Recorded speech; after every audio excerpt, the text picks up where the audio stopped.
Hello everyone and welcome to a new episode of Let's Play Forge. Now, last episode we've been doing quite fine for ourselves, I would say. We've been making quite a bit of progress, and I'm really proud of ourselves for that. But we still have a win streak of only 5 right now, and our previous best win streak was at 7. So yeah, there's more stuff for us to do. There's just more stuff for us to do, so let's keep on doing what we're doing. Our quest deck is currently at 60 cards. I'm fine with that. Let's pick a random opponent. I don't think we have any challenges unlocked yet. We need one more win to unlock a challenge, so let's not worry too much about that. Let's just do a duel with a random opponent. Okay, so this is our starting hand. We're going second. Yeah, I'm mostly fine with the starting hand. So our opponent puts down a swamp card, we'll put down a forest card. He puts down another swamp card, we put down another forest card. He puts down another swamp card, and he summons a Sengir Bats, which is a 1/2 flying creature. With whenever a creature is put into the graveyard the same turn Sengir Bats damaged it, put a +1/+1 counter on Sengir Bats. Interesting. Let's put down an actually, can we put down? No, let's not do anything just yet. Let's end our turn. He will attack us with his Sengir Bats and do 1 damage to us. And now he summoned a second Sengir Bats. Let's put down another forest card, and let's summon a Query Hauler, which is a 4/3 camel creature, which does, when Query Hauler enters the battlefield, for each kind of counter on target permanent, put another counter of that kind on it or remove one from it.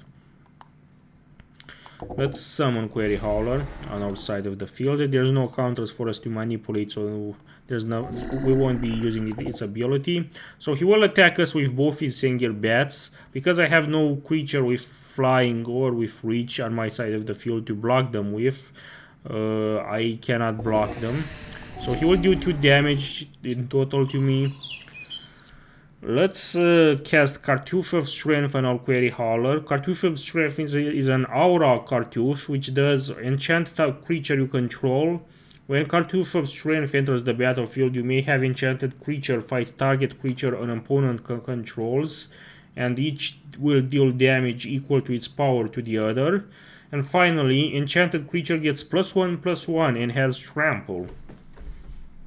So let's use that on Query Hauler. He also summoned Grandmother Sengir, which is a 3/3 legend creature, which does, for tapping and for paying 1 black mana and 1 other mana, he can target a creature to have it get -1/-1 until the end of turn. So yeah, let's pay the mana cost for our Cartouche of Strength. And now with Cartouche of Strength equipped to our Query Hauler, Query Hauler goes from 4/3 to 5/4, and I get to choose which creature it will do battle with. Let's target one of his Sengir Bats to destroy it. That's fine, and now let's also Alpha Strike him with our Query Hauler. He will block us with Grandmother Sengir. And since we already took damage from battling that Sengir Bats and we're down to only 1 toughness, Grandmother Sengir blocking our Query Hauler means that our Query Hauler will be damaged enough to be killed by that blocking. But also Query Hauler is 5/4 right now, so it's more than enough to destroy his 3/3 Grandmother Sengir. So both creatures will kill each other. Unless I cast my Gift of Strength to give my Query Hauler +3/+3 and reach until the end of turn. Which, you know what I will do, so that I will toughen it to be able to absorb the damage. So let's do that. Okay, so my Query Hauler survived that. He will cast a lot of his... He will summon a Isan's Shade, which is a 5/5 legend, which has protection from white, which is interesting. Let's cast Ambuscade so that target creature you control gets +1/+0 until the end of turn, and it deals damage equal to its power to target creature an opponent controls. So let's use this on our Query Howler to attack his Sengir bats to destroy it. And now he has no more flying creatures on his side of the field. So now let's Alpha Strike him. We do some damage to him. He will do some damage to us with his Isan's Shade though, which I find quite annoying. And now with all these forests put down on my side of the field, I can finally summon a Shefed Monitor, which is a 6/5 lizard creature, which has the ability of when you cycle Shefed Monitor, you may search your library for a basic land card or a desert card, put it onto the battlefield, then shuffle your library. But do this before you draw it. Okay, but instead of cycling it, I will draw it. And now let's attack him with our Query Howler. He will cast Broken Visage though, and Broken Visage is an instant which allows him to bury target non-artifact attacking creature and put a shadow token into play. Treat this token as a black creature with power and toughness equal to the power and toughness of that attacking creature. Bury shadow token at the end of turn. Okay, sure, why not? So that got destroyed. Okay, let's summon a second Shefed Monitor. And now let's Alpha Strike him. He will cast another Broken Visage to destroy our Shefed Monitor and create a Spirit token from it, which is quite annoying. We finally have the mana resources to cast, let's say, a Greater Sandworm, which is a 7/7 worm creature with the ability of Greater Sandworm cannot be blocked by creatures with power of 2 or less. I like that. And now let's attack him with our Shefed Monitor. He will block us with his Isan's Shade. So both creatures will kill each other effectively. He summons another Isan's Shade though. Let's summon a Bramblewave Behemoth, which is a 6/6 elemental creature with trample, which means that this creature can deal excess combat damage to defending player or planeswalker while attacking. Let's have Greater Sandworm attack him. He will block us with Isan's Shade, but that won't do him much good. Yeah, he's screwed. He will summon an Ebony Rhino, which is a 4/5 artifact creature with trample, but that won't do him much good either. We will summon a Honored Hydra, which is a 6/6 Snake Hydra creature with trample and Embalm for 1 green mana and 3 other mana. Embalm means exile this card from your graveyard. Create a token that's a copy of it, except it's a white zombie Snake Hydra with no mana cost. Embalm only as a sorcery.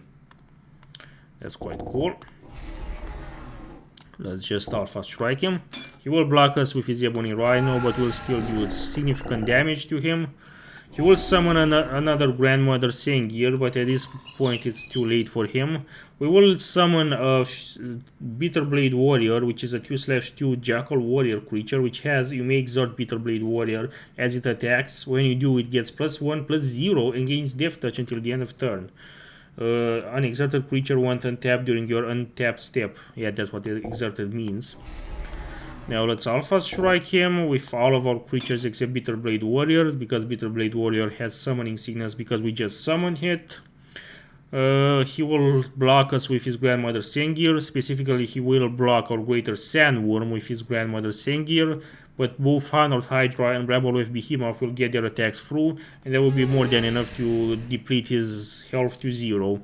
So we won. We get Feast of the Unicorn. No, he loses Feast of the Unicorn from his deck, which is target creature gets +4/+0 enchantment card. That's cool. Moving on. So we're gonna go second because we won the previous match. Again, I don't mind. Let's keep this hand. I think it's acceptable. So we're just setting up the field. He casts a Drudge spell, which is an enchantment, which he gets summoned on the field, and which does, for paying 1 black mana, remove from the game 2 target creatures in your graveyard to put a skeleton token into play. Treat this token as a 1/1 black creature with for 1 black mana regenerate. If Drudge spell leaves play, bury all skeleton tokens. Okay, interesting. Let's summon Feral Prowler, which is a 1/3 cat creature, which has, when Feral Prowler dies, draw a card. I will do so. So we've got a lot of cat creatures right now under our control. Let's summon let's summon Prowling Serpopard, which is a 4/3 cat snake creature, which has Prowling Serpopard can be countered. Creature spells you control can't be countered. Sure, why not? Now let's Alpha Strike him with our Feral Prowler. We do 1 damage to it because Feral Prowler has only 1 power. Let's put down another forest card, and now let's summon an Initiate Companion, which is a 3/1 cat creature, which has, whenever Initiate Companion deals combat damage to a player, untap target creature or land. I'm doing so well, goddammit. I'm feeling so much more relaxed when playing this game rather than when I play Spelunky. Like, this game feels so much more relaxing. Let's Alpha Strike him with our Feral Prowler and our Prowling Serpopard. We do a cumulative 5 damage to him. Put down another forest card. Let's summon Quarry Hauler, which is a 4/3 camel creature, which has the ability of, when Quarry Hauler enters the battlefield, for each kind of counter on target permanent, put another counter of that kind on it or remove 1 from it. There's no counters to speak of right now on any of the creatures on the field, so I won't be using this ability. Instead, what I will do is that I will Alpha Strike him with Feral Prowler, Prowling Serpopard, and Initiate's Companion to do a cumulative of 1 + 4 is 5, + 3 is 8. A cumulative of 8 damage to him. And since Initiate's Companion dealt combat damage to him, I get to untap a creature or land. Let's untap one of our forest cards. Let's move on. He will summon a Grandmother Sengir on his side of the field, but that's a bit too little too late to have any effect on him. Let's summon a Shepherd Monitor, finally. No, I want to summon that cycle. And now let's just Alpha Strike him. Like with Grandmother Sengir on his side of the field, he can block just one of my creatures, but that won't be enough to save himself. So yeah, he will use his Grandmother Sengir to block my Quarry Hauler, but Prowling Serpopard, Initiate Companion, and Feral Prowler get to attack him without being blocked. And this means that that's more than enough damage to kill him, effectively. So we won from him a card called Torture, which is an enchantment creature card that costs 1 black mana to cast, and which does choose target creature. For 1 black mana and 1 other mana, put a -1/-1 counter on creature Torture enchants.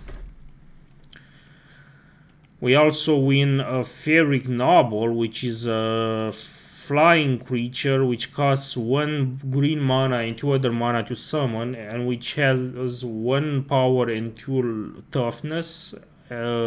It's flying, and it also has all fairies you control get +0 +1, and for tapping, I think all fairies you control get +1 +0 until the end of turn, and some other stuff. Anyways, that's it for today. Thank you very much for watching. I have a Mastodon account as well as a Matrix room that you can join if you want to get in touch with me, details of which you can find in the description of this video. And in the meantime, thank you very much for watching, and see you next time.